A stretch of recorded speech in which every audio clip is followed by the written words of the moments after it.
U qëllua me 4 plumba nga djali i agjes tij.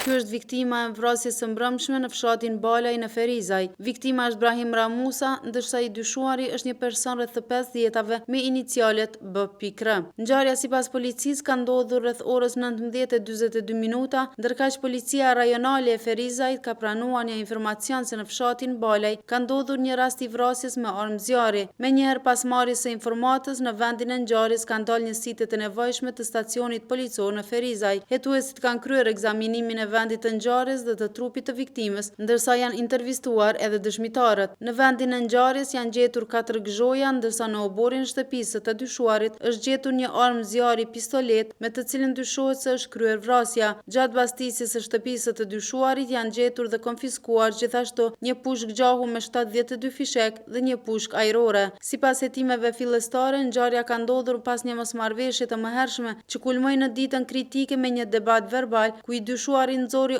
armën dhe qëlloi 4 herë në drejtim të viktimës, duke e lënë atë të vdekur. Pas kryerjes së veprës penale, i dyshuari ka njoftuar policinë për rastin dhe vendodhjen e tij, ku më pas është arrestuar dhe shoqëruar në stacionin policor në Ferizaj për procedura të mëtejme hetimore. Me vendim të prokurorit të shtetit, trupi i pajeti viktimës B.R. i lindur në vitin 1987 është dërguar për obduksion në Institutin e Mjekësisë Ligjore në Prishtinë, ndërsa i dyshuari është ndaluar për 48 orë. Sipas njoftimit, prokurori kujdestar nga Departamenti për krime të rënda në bashkëpunim me Policinë e Kosovës dhe njësitë relevante ka ndërmarrë veprime hetimore në vend ngjarje për të ndriçuar rrethanat e rastit. Prokuroria bën të ditur se brenda afatit ligjor do të paraqesë kërkesë për caktimin e masës së paraburgimit ndaj të dyshuarit, ndërsa hetimet për motivin e ngjarjes po vazhdojnë.